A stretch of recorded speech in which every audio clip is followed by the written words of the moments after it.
আলহামদুলিল্লাহ। প্রিয় ভাই ও বোনেরা, আমাদের প্রিয় নবী মুহাম্মদ সাল্লাল্লাহু আলাইহি ওয়াসাল্লাম জীবনের প্রতিটি ক্ষেত্রে আমাদের জন্য সুন্দর আদর্শ রেখে গেছেন, এমনটি ঘুমানোর সময়ও। আজ আমরা জেনে নেব ঘুমানোর আগে পালনীয় কিছু গুরুত্বপূর্ণ সুন্নাত, যা আমাদের ঘুমকে ইবাদতে পরিণত করবে ইনশাআল্লাহ। আসুন তাহলে ভিডিওটি শুরু করা যাক। ১. অজু করে ঘুমানো। রাসূল সাল্লাল্লাহু আলাইহি ওয়াসাল্লাম বলেছেন, যখন তুমি বিছানায় যাবে তখন অজু করো, যেমন নামাজের জন্য করো। এটি সহিহ বুখারী ২৪:৭ এবং সহিহ মুসলিম ২৭:১০-এ আছে। এতে রাতের বেলা ইবাদতের সওয়াব এবং মৃত্যুর সময় ঈমানের সাথে যাওয়ার আশা বেশি হয়। ২. ডান কাঁধে শোয়া। হাদিসে এসেছে, রাসূল সাল্লাল্লাহু আলাইহি ওয়াসাল্লাম ডান কাঁধে শুয়ে ডান হাত গালের নিচে রাখতেন।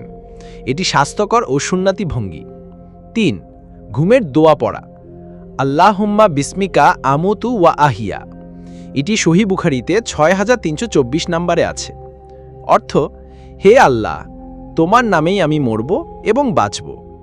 ঘুমানোর আগেই দোয়া পড়লে আমরা আল্লাহর হেফাজতে থাকি।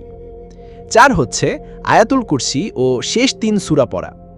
রাসূল সাল্লাল্লাহু আলাইহি ওয়াসাল্লাম বলেছেন, যে ব্যক্তি ঘুমানোর আগে আয়াতুল কুরসি পড়বে, আল্লাহ তার জন্য এক অভিভাবক নিযুক্ত করবেন এবং শয়তান তার কাছে আসবে না।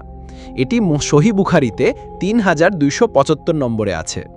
এবং শেষের ৩ সূরা, যেমন সূরা ইখলাস, ফালাক ও নাস পড়ে দুহাতে ফু দিয়ে পুরো শরীরে মাসাক করা সুন্নাত। ৫ হচ্ছে ক্ষমা চাওয়া ও দুনিয়ার কষ্ট ছেড়ে ঘুমানো।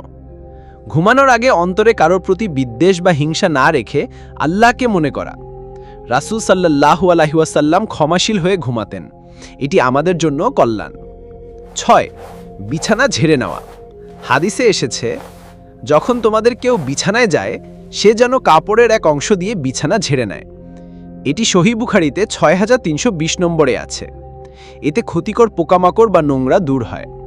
ভাই ও বোনেরা, আমরা যদি এই ছোট ছোট সুন্নাতগুলো মেনে চলি, তাহলে ঘুমও ইবাদতে পরিণত হবে। আসুন আজ থেকে এই সুন্দর অভ্যাসগুলো শুরু করি এবং অন্যদেরও জানাই। আল্লাহ আমাদের তৌফিক দান করুন। আর আমাদের চ্যানেলটি সাবস্ক্রাইব করার অনুরোধ করছি।